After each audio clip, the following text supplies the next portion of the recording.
கூடா நட்பு கேடா முடியும் அப்படின்னு நம்ம பல இடங்களை சொல்லியிருக்கோம். அதுக்கு இந்த வீட்டில் மிகச்சிறந்த உதாரணமாக 2 பேர் இருந்திருக்காங்க. அவங்க மட்டும் இல்லை, பல பேர் இருந்திருக்காங்க. அதாவது ஒரு ஃப்ரெண்ட்ஷிப் தவறாக போகும் பொழுது, வெளியில் வேற வீட்டுக்குள்ளே இத்தனை கோடி பேர் பார்க்கக்கூடிய ஒரு நிகழ்ச்சியில் இவ்வளவு கேமரா இருக்குது அப்படின்னும் போது நம்ம எப்படி நடந்துக்கணுமோ அப்படி தான் நம்ம நடந்துக்கணும். ஆனால் நம்ம என்ன பண்ணுறோம் அப்படின்னா, தவறான சில விஷயங்கள், மக்களுக்கு பிடிக்காத, மக்களுக்கு காட்டக்கூடாத சில குணங்களை நம்ம காட்டுறோம். அதுதான் அந்த காதல் அப்படிங்கிறது வேற. இந்த பிக் பாஸில் இது வரைக்கும் காதல் அப்படின்னு வெளியிலையும் சரி உள்ளேயும் சரி மக்களால் விரும்பப்பெற்ற கேரக்டர்ஸ் அப்படின்னு பார்த்தீங்கன்னா எனக்கு தெரிஞ்சு பாவனி மற்றும் அமீர் மட்டும்தான் நினைக்கிறேன். மற்றபடி நிறைய பேர் லவ் பண்ணியிருக்காங்க.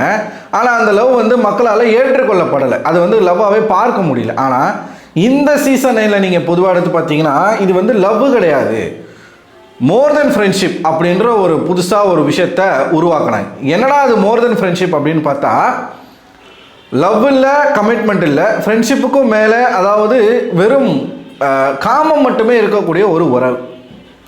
இப்படி இந்த வீட்டுக்குள்ளே யாரெல்லாம் பண்ணிகிட்டு இருந்தாங்க? ஆதிரை, எஃப்ஜே 2 பேரும் வெளில போயிட்டாங்க. வியானா, எஃப்ஜே, வியானா வெளில போயிட்டாங்க. துஷார், அரோரா நல்வாய்ப்பாக துஷார் போன பிறகு கேமை மாற்றி வீட்டுக்குள்ளே இருந்துட்டாங்க. ஆனால் இந்த ஒரு ரீசன்னால் மிக மிக பாதிக்கப்பட்ட 2 பேர் யாருன்னா கமருதீன் மற்றும் பார்வதி. இவங்க நட்பாகவே இருந்திருக்கக்கூடாது. நட்பை தாண்டி காதலுக்கு நடுவில் ஒரு அதான் நட்பை கடந்த ஒரு உறவு.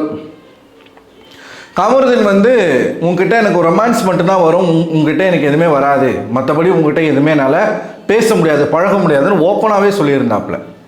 இந்த வீட்டுக்குள்ளே இவங்க 2 பேரும் பண்ணாத அட்டூழியங்களே கிடையாது. பல இடங்கள்ல நம்ம பேசியிருக்கோம். நைட்டில் நாய் குலைச்சது, ஆக்டிவிட்டி ரூம் பின்னாடி போய் பண்ணது, ஒரே பெட்டில் படுக்கிறது, ஒரே இடத்துல கட்டி பிடிக்கிறது, ஒரு மாதிரி ஒரு ரியாக்ஷன் கொடுக்கறது, கையில் எழுதி காட்டுறது, இரட்டை அர்த்தங்களில் பேசுறது, இந்த மாதிரி பல விஷயங்கள் பண்ணாங்க. சரி, அதோட நிப்பாட்டிக்கிட்டால் பரவாயில்ல. இந்த உறவு அப்படிங்கிறது ஒரு கட்டத்தை தாண்டி எங்கே போச்சு அப்படின்னா, பார்வதியினுடைய ஒரு நாய்க்குட்டி மாதிரி கமருதீன் ஆயிட்டார். இப்போது நம்ம செல்லப்பிராணி ஒன்று வளர்க்குறோன்னு வச்சுக்கோங்களேன். நம்மளை யாராச்சும் வெளியில் போகும்போது இன்னொரு செல்லப்பிராணியோ இல்லை இன்னொரு டாகோ இல்லை வேறு யாராச்சும் நம்மளை ஹார்ம் பண்ண வந்தால் நம்ம கூட இருக்கக்கூடிய அந்த செல்லப்பிராணி சும்மா விடாது. அந்த மாதிரி இந்த வீட்டுக்குள்ளே பார்வதி யாருக்கிட்டையாச்சும் சண்டை போட்டால் உடனே கமருதீன் டிஃபென்ஸ்க்கு வந்துடுவாப்புல. இவங்க 2 பேருனுடைய நட்பு விளங்காமல் போய் ரெட் கார்டு வாங்கி வெளியிலேயே போயிட்டாங்க. இவங்களை எச்சரிக்க வேண்டிய ஒருத்தர், அவர் பண்ண வேலை தான் அம்பட்டுக்கும் காரணம். போத்தன் அப்படிங்கிற ஒரு ஆள், அதாவது கமருதீன் பார்வதி விட்டு விலகிறாரோ இல்லையோ, இந்த போத்தனை விட்டு முதல்ல விலகணும் அப்படிங்கிறது தான் எல்லாரும் சொல்லக்கூடிய ஒரு வார்த்தை. ஏன்னா மொத்த வாழ்க்கையுமே கெடுத்துருவான், இவன் நல்ல நண்பனே கிடையாது அப்படிங்கிறத சொல்கிறாங்க. உண்மையாலுமே ஒரு நல்ல நண்பன் இப்படி செய்யக்கூடாது. அதெல்லாம் போத்தன் பண்ணிக்கிட்டு இருக்காப்புல. என்னன்னா ஃப்ரீஸ் டாஸ்கில் உள்ளே வந்த போத்தன் அவர் தான் முதல்ல கமருதீனுடைய மனசை குழப்புறாரு. கமருதீன் அரோராவா பார்வதியா அப்படிங்கிற ஒரு கன்ஃபியூஷனில் இருக்கும்போது, நீ பார்வதியை நம்பிடலாம், பார்வதியை நம்பலாம், பட் அரோராவை நம்பிடவே கூடாது அப்படிங்கிற ஒரு தவறான ஒரு ஐடியாவை கொடுத்துட்றாப்புல, ஒரு ஃபீட்பேக்கை கொடுக்குறாப்புல. அதன் பிறகு தான் முழுமையாக பார்வதியை நம்ப ஆரம்பித்தார் கமருதீன். கடைசியில் ரெட் கார்டு வாங்கிட்டு வெளில போயிட்டார். இப்போது கமருதீனுக்கு ஃபேன் மீட் வைக்கிறாங்க. கமருதீன் டான்ஸ் ஆடுறாரு, பயங்கரமாக என்ஜாய் பண்ணுறாரு. என்னமோ இராணுவத்தில் போயிட்டு எதிரி நாடு துவம்சம் பண்ணிட்டு வந்த மாதிரி ஒரு செலிப்ரேஷன் பண்ணுறாங்க. சரி, இருண்டு போட்டோம், இருந்த ஒரு சீரியலும் போச்சு, விஜய் டிவியில் வாய்ப்பும் போச்சு, எல்லாமே அந்த பொண்ணால் தான் பறி போச்சு. ஆனால் அந்த பொண்ணுக்கு எல்லாமே இருக்குது. இது வரைக்கும் பார்வதி வெளி உலகத்தில் அப்பியர் ஆகலை, இன்னும் யாரையும் பார்க்கல, சோஷியல் மீடியாவுக்கு வரலை, அவங்க எந்த விதமான கருத்தும் இது வரைக்கும் சொல்லலை. சரிங்களா? அப்படி இருக்கும் பட்சத்தில் ஏற்கனவே பார்வதி கூட இருன்னு தப்பான ஒரு ஐடியாவை கொடுத்து வாழ்க்கையை முடிச்சு விட்ட அந்த போத்தன் மறுபடியும் ஒரு போஸ்ட் ஒன்று போட்டிருக்காருங்க. நான் என்ன கேட்குறேன்னா, நீங்கள் கமருதீன் கூட தான் இருக்கிறீங்க, கமருதீனுக்கு அந்த ஃபேன் மீட் செலிப்ரேஷன்லையும் போத்தன் இருக்கிறார். இதை நீங்கள் நேர்லேயே சொல்லியிருக்கலாமே. எதுக்காக இந்த போஸ்ட்டு? இந்த போஸ்ட்டை படிக்கும்போது எனக்கு புரிஞ்சது என்னன்னா, முன்னாடியே நான் சொன்ன மாதிரி பார்வதியை கூட நீங்கள் நம்பிடலாம். இந்த போத்தனை வாழ்க்கையில் நம்பவே கூடாது. ஒரு நண்பனுக்கு எது சரியான வழியோ அதை மட்டும்தான் காட்டணும். ஒரு நண்பன் எப்படி அழிஞ்சு போகணும், கூடவே இருந்து அவனை எப்படி குழிப்பறிக்கலாம், அவன் வாழ்க்கை எப்படி கெடுக்கலான்றதுக்கு ஒரு நல்ல ஒரு நண்பனுக்கு ஒரு உதாரணமாக போத்தன் இருக்காப்புல. அதாவது யாரை பக்கத்தில் வச்சுக்க கூடாதோ அப்படி ஒரு நபரை வந்து கமருதீன் வச்சுக்கிட்டு இருக்காரு. எந்நேரமும் கமருதீனுக்கு வந்து குழி வெட்டி காத்துக்கிட்டு இருக்காரு போத்தன். ஏன்னா அவர் போட்டிருக்க மெசேஜை நான் படிக்கிறேன் பாருங்க. Writing this as a admirer of Kamarudeen and Paru ஹார்டிங். என்ன அப்படி அவங்க ஒன்றும் எப்படி சொல்கிறது, ஒரு ஆத்மார்த்தமான காதல் அப்படிலாம் கிடையாது. அவங்க 2 பேருமே பழகிட்டதுக்கு ஒரே ரீசன் காமம் மட்டும்தான். மற்றபடி அவங்க வந்து எந்த ஒரு உணர்ச்சிகளும் அவங்களுக்குள்ள அந்த ஒரு ஃபிசிக்கல் அட்ராக்ஷனை தாண்டி அவங்களுக்குள்ள எதுவுமே கிடையாது. இது உங்களுக்கு நல்லாவே தெரியும். தெரிஞ்சுமே என்னமோ மும்தாஜ் ஷாஜகான் மாதிரி நீங்கள் போட்டிருக்கீங்க. அடுத்து படிக்க எனக்கு பயங்கர ஷாக்கு. ஏன் ஒரு ஃப்ரெண்டு பண்ணுற வேலையா, ஃப்ரெண்டாக இரியானா மாமா வேலை பார்த்துக்கிட்டு இருக்க அப்படிங்கிற மாதிரி தான் இருந்துச்சு. மாமா வேலை பார்க்குறது தப்பு இல்லை, எந்த பொண்ணை நம்ம சேர்த்து வைக்கிறோன்னு இருக்குல்ல. ஓ பாவையா கமருதீன், பாவையா. அவர் வாழ்க்கையை கெடுத்துறாதீங்க. அது பாருங்க, what ever happen as happen. எது நடந்ததோ அது நடந்தது. Whether it is a mistake R injustice. அது மிஸ்டேக்குன்னு சொல்லணும், இல்லை அநீதினா அநீதின்னு சொல்லணும். இது மிஸ்டேக்கோ இல்லை இன்ஜஸ்டிஸோ, red card has been given to both. 2 பேருக்குமே ரெட் கார்டு கொடுக்கப்பட்டிருக்கு.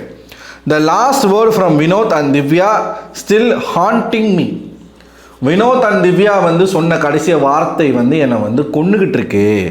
which they shared towards பாரு during eviction. எதை சொல்கிறாருன்னு தெரியுதா? நீ என்ன பண்ணுறியோ இல்லையோ முதல்ல வெளியில் போனதும் இதை கழட்டி விடுன்னு சொன்னது அவருக்கு வந்து தப்பாக இருக்கான். அவரை வந்து ஹாண்ட் பண்ணுதான், நோகடிக்குதான் மனசை, கொல்லுதான் மனசை.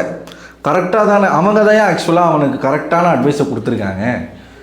நீ என்னையா பண்ணிக்கிட்டு இருக்க, என்னையா நண்பனியே. அடுத்து பாருங்க. will anyone do it intentionally to close someone image with whom she had feeling. யாராச்சும் இன்டென்ஷனலாக கூட இருக்கிற ஒருத்தவங்களுக்கு பண்ணுவாங்களா? அவள் தான் பண்ணாலே, அவள் தானே பிளான் பண்ணி டோரை திறந்து வெளில தள்ளி விட்டுருவோமா. இந்த ஆள் பார்ப்பானா பார்க்க மாட்டானா எதுவும் தெரில, பார்த்து தான் பேசுகிறானா இல்லை பார்க்காம பேசுகிறானா, இவனுக்கு அறிவுன்னு இருக்குதா இல்லை தற்குறியா, ஒன்றுமே புரியலை. அடுத்து ஆஸ் ஐ வாட்ச் 24/7 100% அடித்து சொல்கிறேன், 24 மணி நேரம் நீங்கள் பார்க்கவில்லை. பார்த்துருந்தா இந்த மெசேஜ் உங்ககிட்ட இருந்து வந்திருக்காது. ஃபார் பாரு and Kamru, I am sure that the pain she will be holding now for the word from housemates and the hatred and negativity she is receiving from social media for the past few days, saying that she is the reason for Kamarudin eviction, will be much higher than the pain of red card. இதில் என்ன தப்பாக வந்து social மீடியாவில், அதாவது இப்போ பார்வதிக்கு வந்து housemates கிட்டே இருந்தும் சோஷியல் மீடியாவில் இருந்தும் பயங்கரமான நெகட்டிவிட்டி வந்துக்கிட்டு இருக்கான். அந்த நெகட்டிவிட்டியை அவங்க ஃபேஸ் பண்ணிக்கிட்டு இருக்காங்களாம், தாங்க முடியாத அளவுக்கு ஃபேஸ் பண்ணிக்கிட்டு இருக்காங்களாம். அதிலும் ரொம்ப மோசமான ஒரு கருத்தாக கமருதீனுடைய ரெட் கார்டுக்கு பார்வதி தான் காரணம்னு சொல்கிறது வந்து இன்னும் அவங்கள கொண்டுக்கிட்டு இருக்கான். அதான் ஏன் உண்மை.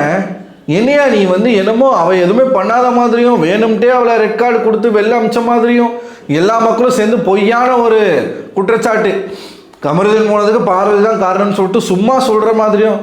எக்ஸாக்டாக அங்கே தான் ஏன் நடந்துச்சு. அந்த காருக்குள்ளே இவங்க சும்மா இல்லாமல் சாண்ட்ரா வந்து அவங்களுக்கு வந்து கமருதீன் பொறுக்கி பாருன்னு சொல்ல, அதுக்கப்புறமா பார்வதி தான் கமருதீனை உசுப்பேத்தி பேச விட்டது. அவன் வார்த்தைகள் பேச வந்து அவனை அலோவ் பண்ணிவிட்டு அதுக்கப்புறமா 2 பேரும் சேர்ந்து பேசி தான் டோரை திறந்து வெளியில் தள்ளினாங்க. தள்ளிட்ட பிறகு கூட அவங்கள இறங்கி கீழே போய் பார்க்காம காருக்குள்ளேயே உக்காந்துக்கிட்டு மெடிக்கல் இருக்குன்னு பார்வதி சொல்ல அதையே பிடிச்சிக்கிட்டு கமருதீன்னு சொன்னான். பார்வதி அந்த இடத்துல நினைச்சிருந்தா கமருதீனை ஆஃப் பண்ணியிருக்க முடியும், அவன் வாயிலிருந்து வார்த்தைகள் வராமல் தடுத்திருக்க முடியும், அமைதியாக அவங்க கேமை மட்டும் விளையாடி இருக்க முடியும். ஆனால் அவங்க அதை பண்ணலை. ஸோ எல்லாமே அங்கே வந்து பிளான் பண்ணது எல்லாமே பார்வதி, அதை எக்ஸிக்யூட் பண்ணியது கமருதீன். அதுக்காகத்தான் கமருதனுக்கும் சேர்த்து ரெட் கார்டு கொடுத்தாங்க. சரிங்களா? பார்வதிக்கு மட்டும்தான் ரெட் கார்டு கொடுக்கறதா பிளான்.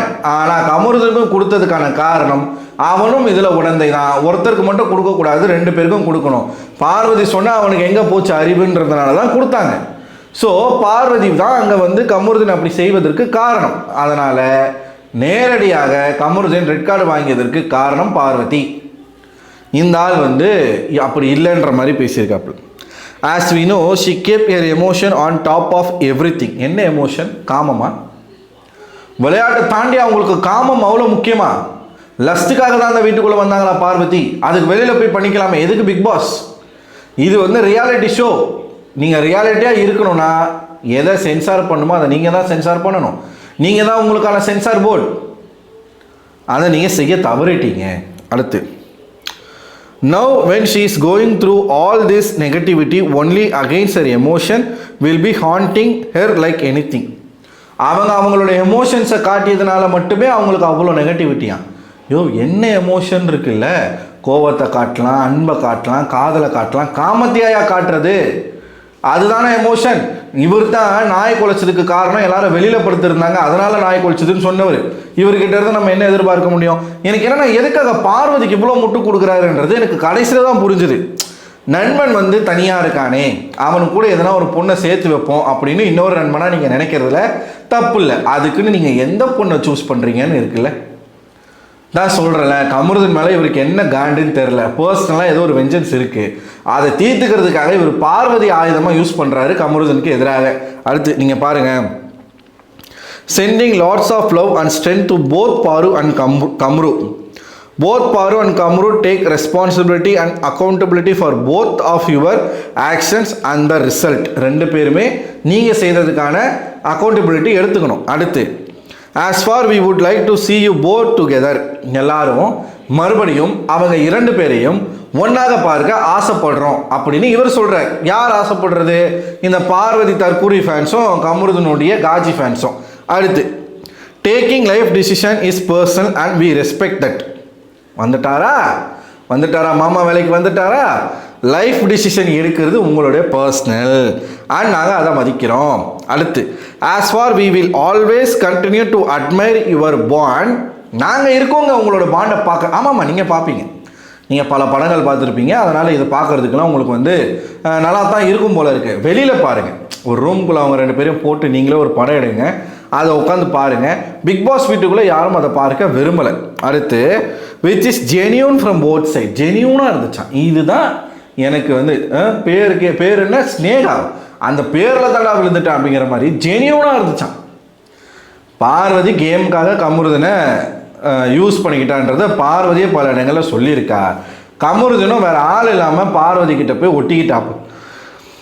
இதை நீங்கள் ஜெனியூன்னு சொல்கிறீங்களே, அப்போ உண்மையாலுமே ஜெனியூனாக லவ் பண்ணுறவங்கள என்ன சொல்லுவீங்க திரு போத்தன் அவர்களே அப்படின்னு கேட்க தோணுது. அடுத்து கடைசியாக பார்த்தீங்கன்னா, and we will be very much happy if destiny planned to unite you both together. இதாங்க போத்தன் வந்து கமருதனுக்கு வச்ச ஒரு ஆப்பு. அதாவது நீங்கள் 2 பேரும் இந்த விதி, வாழ்க்கை, எதிர்காலம் உங்கள் இருவரையும் இணைக்குது அப்படின்னா, அதாவது திருமண வாழ்க்கையில் இணைக்குது அப்படின்னா, நாங்கள் ரொம்ப சந்தோஷமாக இருப்போம். நீ சந்தோஷமாக இருப்ப, அவன் சந்தோஷமாக இருப்பானா, அவன் சந்தோஷமாக இருப்பாளா? 2 பேரும் அடிச்சுக்கிட்டு ஒருத்தர் கத்தியால் குத்திக்கிட்டு செத்துருவாங்கய்யா. அதுதான் நடக்கும். அவங்க 2 பேரும் ஒன்றா இருந்தாங்கன்னா. இதுக்கு தான் நீங்கள் ஆசைப்படுறீங்க இல்லையா போத்தன்? சூப்பர் நண்பன் போத்தன், வெரி குட் ஃப்ரெண்ட். இப்படி ஒரு ஃப்ரெண்ட் வந்து ஒருத்தருக்கும் கிடைச்சாங்கன்னு வச்சுக்கோங்களேன், நல்லா இருப்பாங்க. அவங்க ரொம்ப ரொம்ப நல்லா இருப்பாங்க.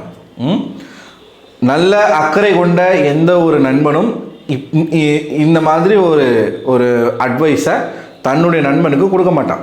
நீங்கள் என்ன ப்ரோ பார்வதி அவ்வளோ கேவலமாக சொல்கிறீங்க அப்படின்னு கேட்டிங்கன்னா, நான் பார்வதியுடைய நல்லதுக்காகவும் தான் சொல்கிறேன். ஏன்னா கமருதனும் பார்வதியும் எக்ஸாக்டாக சேம் கேரக்டர்ஸ். நீங்கள் 2 பேரையும் ஒன்றா வச்சிங்க அப்படின்னா கண்டிப்பாக அங்கே அடிதடி சண்டை தான் வரும். இது அவங்களுக்கும் நல்லது கிடையாது, கமருதனுக்கும் நல்லது கிடையாது.